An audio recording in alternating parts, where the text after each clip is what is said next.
fut représenté par Reg Parnell au volant de la Seawall Special, une voiture de 4,5 litres modifiée. Au cours de la première manche, Fangio gagna devant Parnell. La deuxième manche fut remportée par l'Alfa de Farina devant son coéquipier Sanesi.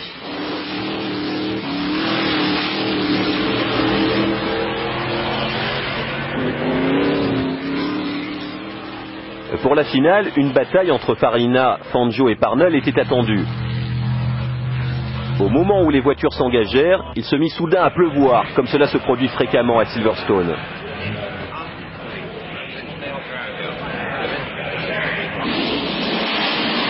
Le circuit fut inondé de pluie et de grêle. La visibilité des pilotes devint quasiment nulle et un peu partout les voitures quittèrent la piste.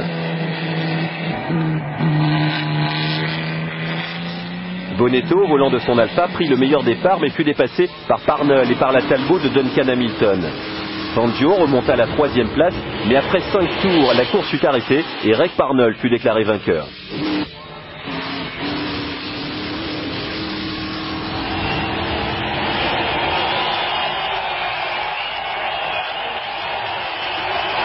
Les conditions ne furent pas meilleures au Grand Prix de Suisse. Fangio ne commit aucune erreur et mena du début jusqu'à la fin. Au Grand Prix de Belgique, à Spa, Farina, après s'être imposé à Dunrod, prit le départ en pleine confiance. Farina prit rapidement le commandement de la course et s'imposa devant Ascari et Villoresi.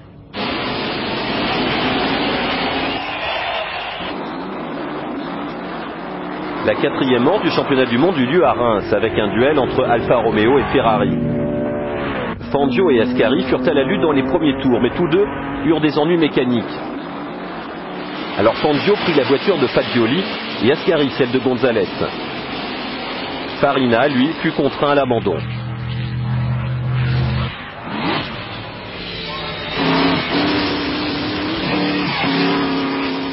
C'est Fangio qui s'imposa devant Ascari et Villoresi. Le Grand Prix de France marqua le début des ennuis pour Alfa. Ces voitures, en effet, étaient peut-être les plus rapides et les mieux équipées, mais leur consommation d'essence les obligeait à s'arrêter souvent au stand. Et sur les circuits courts, il leur était très difficile de rattraper le temps perdu.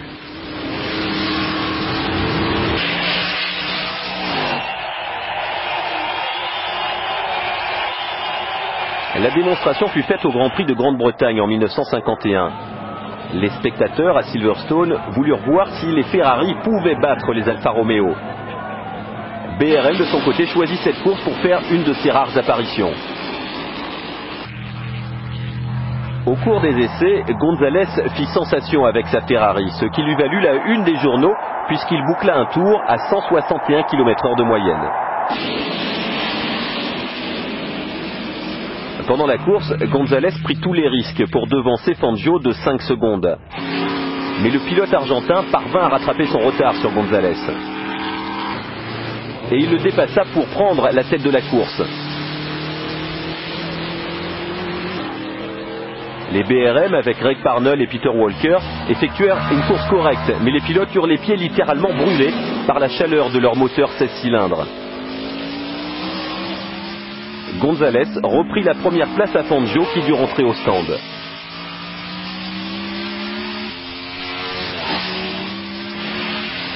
Fangio remonta en 2e position, mais il ne parvint pas à rattraper la Ferrari. Villoresi prit la 3e place devant Bonetto, Reg Parnell et Peter Walker.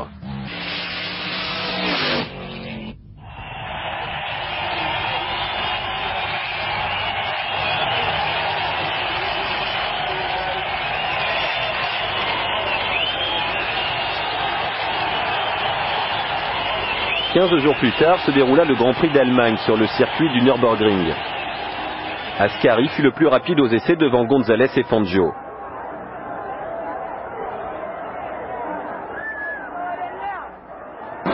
Au départ, Fangio fut à la lutte avec Ascari et Gonzalez qui dépassèrent le pilote argentin lorsqu'il s'arrêta au stand.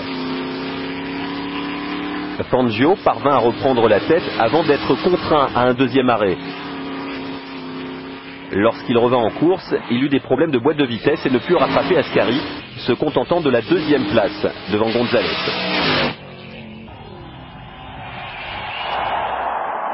Avant le Grand Prix d'Italie en 1951, Fangio se trouvait en tête du championnat du monde avec 27 points d'avance sur Ascari. Farina et Gonzalez occupaient la 3e place à égalité. Alfa inscrivit 4 voitures pour Fangio, Farina, Bonetto et De Graffenried. Tandis que Ferrari aligna 5 voitures avec Ascari, Villoresi, Gonzalez, Taruffi et le Brésilien Chico Landi.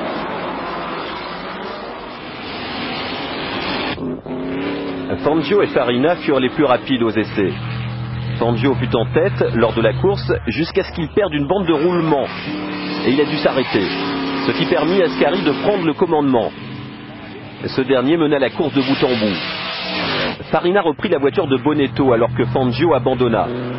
Farina rattrapa Gonzalez pour lui ravir la 3e place, une position qu'il perdit après son 2e arrêt au stand. Ascari dut faire face à un ravitaillement compliqué. Quant à Farina, il rattrapa Gonzalez à nouveau, mais dut s'arrêter en raison d'un réservoir fendu. C'est donc Ascari qui remporta la course au volant de sa Ferrari, suivi de Gonzalez et de Villoresi. Farina ne prit que la 4e place.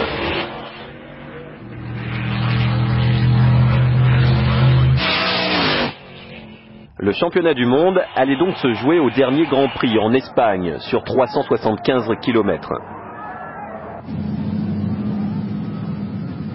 Les Alfa avaient prévu 2 arrêts au stand avec des réservoirs plus petits pour améliorer la tenue de route.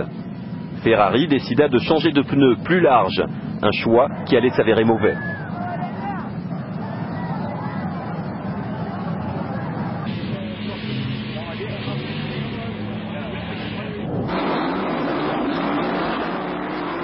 Rapidement, le duel s'engagea entre Ascari et Fangio pour le contrôle de la course. Les 2 pilotes ne se firent pas de cadeaux, s'affrontant parfois à quelques centimètres du mur et des spectateurs. Mais lors de cette course, tous les pilotes Ferrari durent faire face à des problèmes de pneus. Seul Gonzalez parvint à se mêler à la bataille. Il dépassa Farina et obtint la 2e place, mais fut incapable de rattraper Fangio. Gonzalez déclara ensuite « Je suis satisfait de terminer 2e, car c'est Fangio le maître ».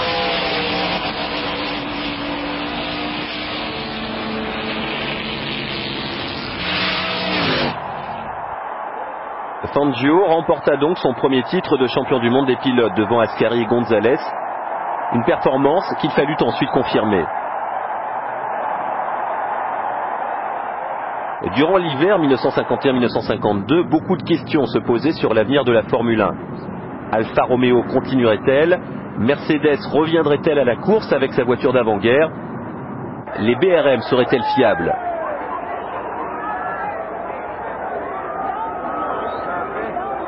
Les organisateurs se trouvèrent dans une position délicate en début de saison avec l'annonce tardive par Alfa de son retrait de la course.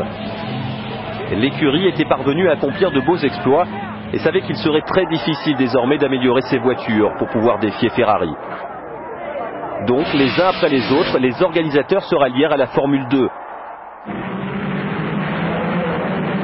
La victoire de Fangio à Barcelone en 1951 fut la dernière victoire pour une voiture à compresseur.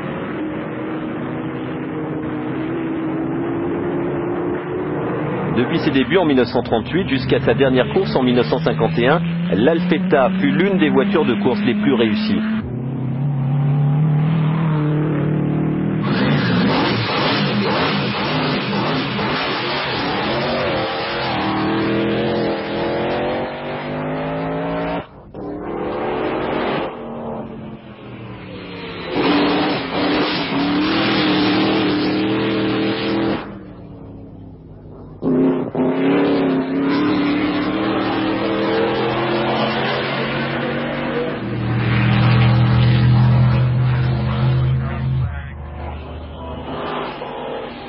Willie Green est l'un des pilotes de voitures historiques les plus connus. Il eut l'occasion de piloter cette Alfa Romeo privée sur le circuit de Goodwood.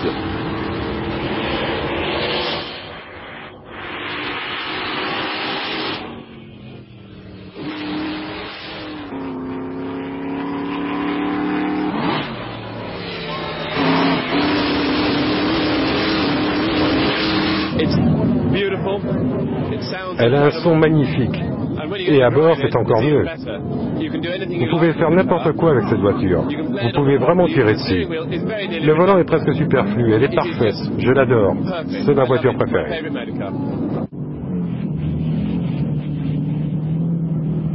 La concentration d'Alfa Romeo sur la Formule 1 eut pour conséquence d'affaiblir sa mainmise sur la Mille Miglia. À l'époque de Vardi et de Nuvolari, dans les années 30, le seul pilote à briser la domination italienne fut Rudolf Caracciola, au volant d'une Mercedes-Benz.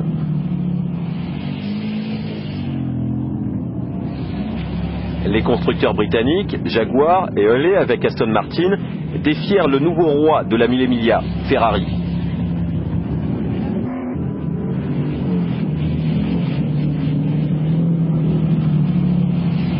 La Mille Miglia était une course mythique, descendante des grandes courses de ville en ville qui furent à l'origine de la course automobile au début du siècle.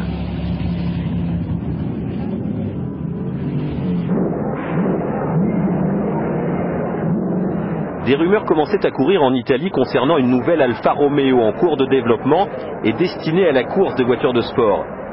La Disco Volante était en fait loin d'être une rumeur.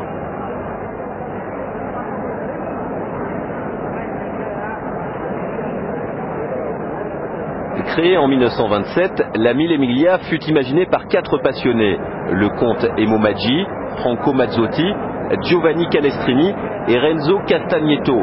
Ils créèrent ce concept d'une course sur route autour de l'Italie.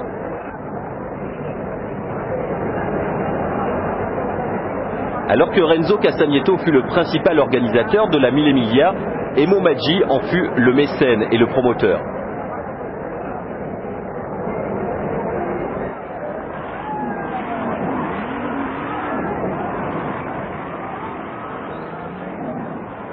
En 1953 fut une des grandes années avec la participation de la majorité des constructeurs.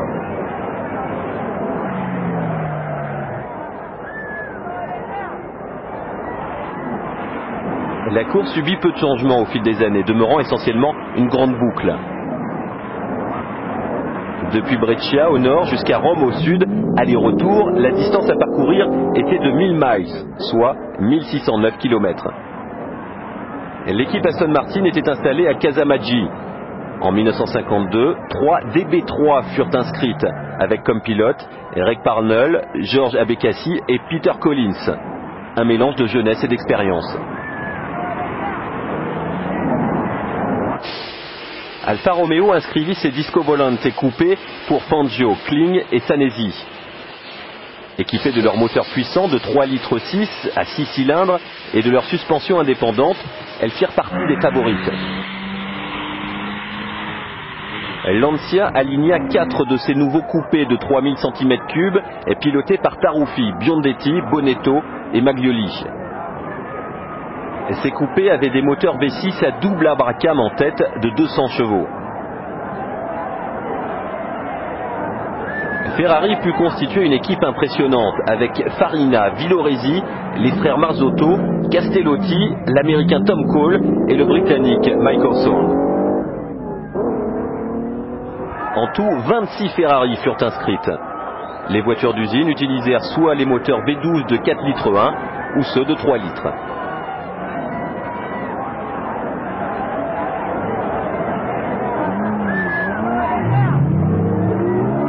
Sterling Moss, lui, était au volant d'une Jaguar.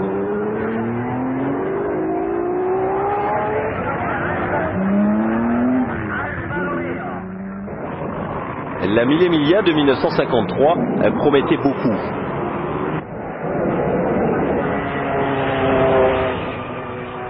Mais l'abandon rapide de Luigi Villoresi et de Farina ternirent les espoirs de Ferrari. Les deux pilotes luttèrent avec l'Alfa Romeo de Consalvo Zanesi au début de la course jusqu'à ce que Villoresi s'arrête en raison de problèmes de frein. La performance de Zanesi fut magistrale, en tête à Vérone et à Ravenne, et atteignit en Pescara à la vitesse moyenne de 177 km/h.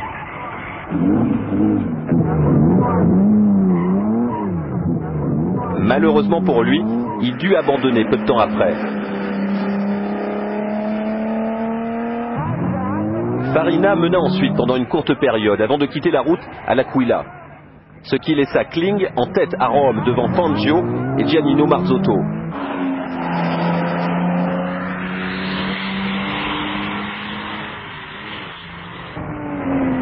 Pour Jaguar, la Mille Miglia fut un désastre. Les suspensions souffrirent beaucoup trop sur ces routes accidentées et les 3 voitures abandonnèrent.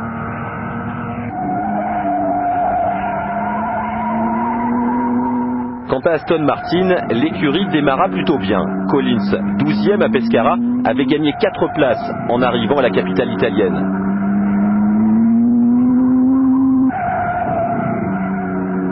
À Rome, c'est Kling qui menait au volant de son Alfa Romeo, mais il eut ensuite un accident vers Sienne, ce qui permit à Fangio de prendre le commandement devant la Ferrari de Marzotto.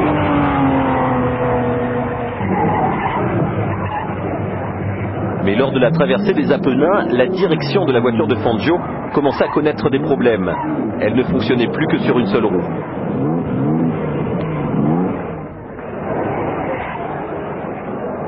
Marzotto passa en tête, une position qu'il conserva jusqu'à la fin de la course. Fangio réussit à prendre la 2e place avec seulement 12 minutes de retard. Pour disposer d'une notoriété internationale, la meilleure vitrine pour les constructeurs automobiles furent les 24 heures du Mans. Jaguar remporta la course pour la première fois en 1951, ce qui lui fit beaucoup de publicité, notamment aux États-Unis. Un marché sur lequel voulut également se positionner Alfa Romeo. L'écurie italienne eut donc des ambitions au Mans, et la Disco Volante fut conçue précisément dans ce but. Elle fut inscrite en 1953, mais le projet tomba finalement à l'eau, ce qui mit provisoirement fin à la participation d'Alfa Romeo en endurance.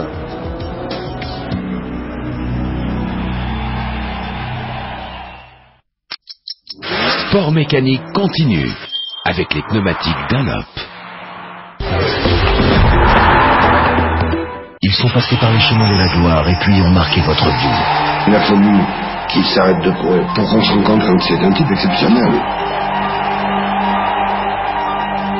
En 85 secondes, Marcel Cerdan devient champion d'Europe.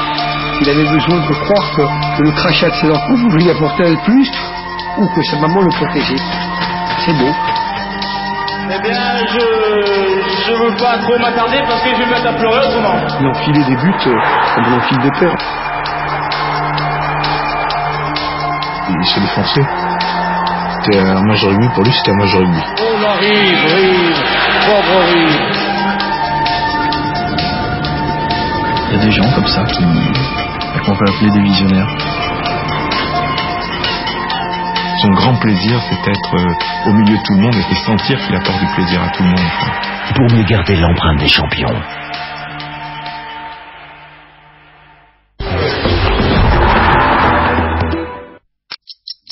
Sport mécanique continue avec les pneumatiques Dunlop. Devenu un constructeur majeur, Alfa Romeo dut faire des choix et se concentra sur la production de routières sportives plutôt que sur celle de véritables voitures de sport comme elle avait fait dans les années 20 et les années 30. Alfa limita sa participation aux courses de tourisme et de grand tourisme dans les années 60, comme pour les 6 heures de Sandown en 1965. Cette fois-ci, les 2 pneus opposés sont changés. On inspecte les plaquettes de frein et on ravitaille. Mildred enlève l'autocollant du pilote de réserve, les pilotes comparent leurs notes, Gardner est à bord et il repart après 1 minute 50.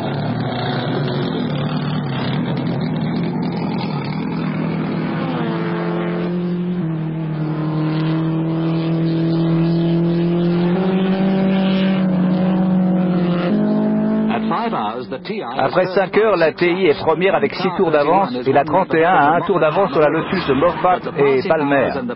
Mais les heures passées, la cadence se font beaucoup sentir sur les voitures.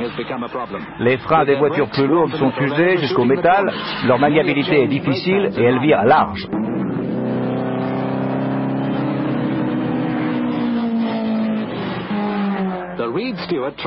La Triumph 2000 crache de la fumée et fait un sale bruit, mais certains ont déjà perdu tout intérêt dans cette course.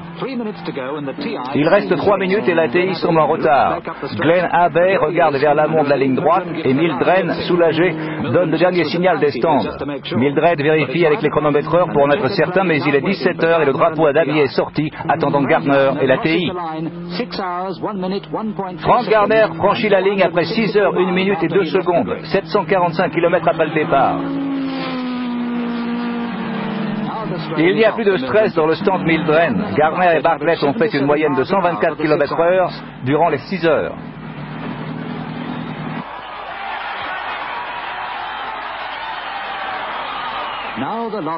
Les lauriers de la victoire pour Gardner et Bartlett. C'est une victoire bien méritée avec la TI qui gagne pour la 2e année consécutive.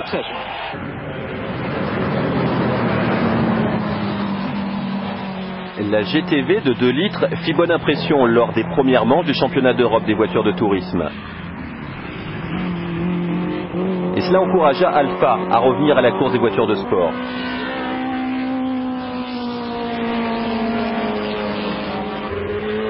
Une nouvelle équipe fut créée et l'Alfa T33 fut une réussite dans le championnat du monde, notamment grâce à Henri Pescarolo. L'écurie remporta ce championnat après le retrait de Porsche.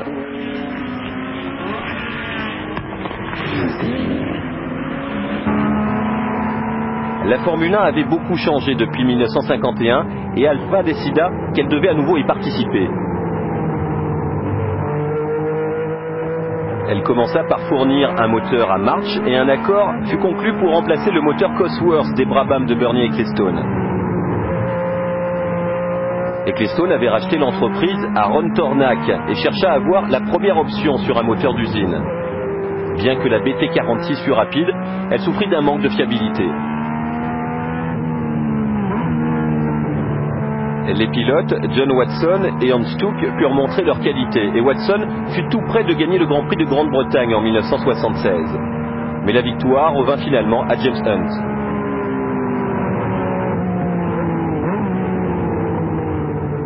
En 1978, Niki Lauda quitta Ferrari et rejoignit Brabham. L'année précédente, il avait remporté son 2e titre de champion du monde des pilotes avec Ferrari.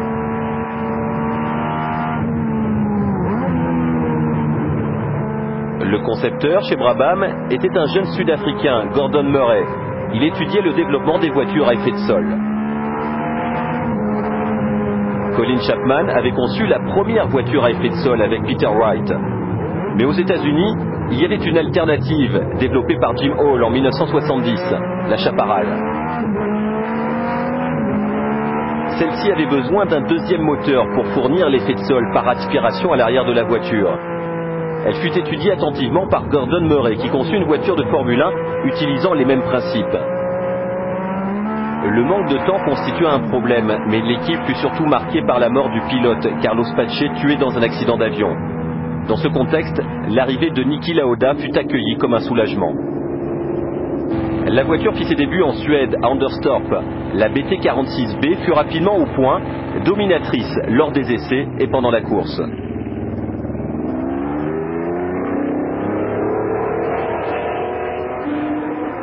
Au départ, la Lotus de Mario Andretti prit la tête devant la Brabham. Mais il y eut un problème auquel personne n'avait songé. Les hélices de la Brabham répandirent des cailloux et du caoutchouc sur tout le circuit. Beaucoup de concurrents s'en plaignirent, bien qu'ayant gagné la course, ce fut un succès très contesté pour Brabham.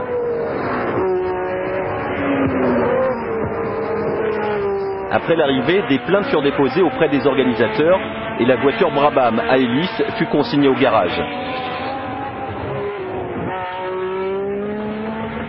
Brabham continua à participer au championnat du monde avec une voiture plus traditionnelle. Il y eut encore une victoire importante pour l'équipe Alfa Romeo Brabham. Ce fut à Monza en 1978.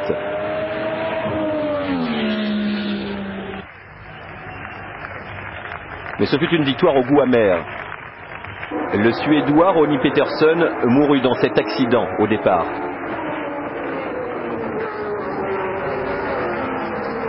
La course fut interrompue et après le 2e départ, la Brabham Alpha domina ses adversaires. C'est dans ce contexte que Niki Lauda s'imposa devant John Watson.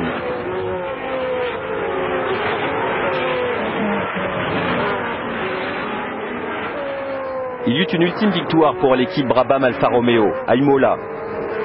Ensuite, Ecclestone estima qu'il fallait se concentrer sur les turbos, et il se tourna vers le moteur turbo BMW d'1,5 litre.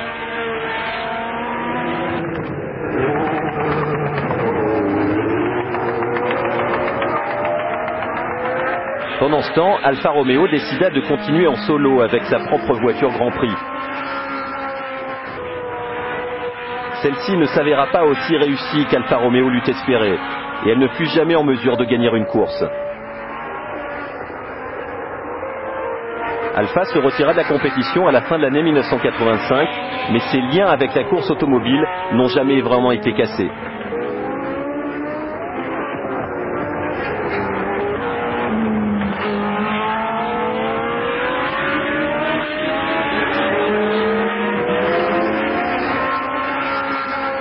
Au début des années 90, une équipe Alfa Romeo décida que le championnat allemand des voitures de tourisme était une vitrine idéale pour ces berlines. Et les voitures DTM furent d'abord des 4 roues motrices. En compétition en Allemagne, elles furent ensuite vendues à travers toute l'Europe. Alfa connut un nouveau succès en 1993 lorsque Nicolas Larini remporta le championnat au volant de la 155 V6 TI.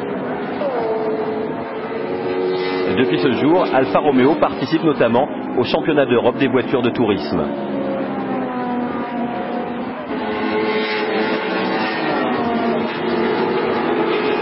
Fiat étant à présent propriétaire d'Alfa Romeo, de Maserati et de Ferrari, il est peu probable de voir ces 3 marques à nouveau en concurrence en Formule 1. Quant au nom d'Alfa Romeo, il conserve son charme.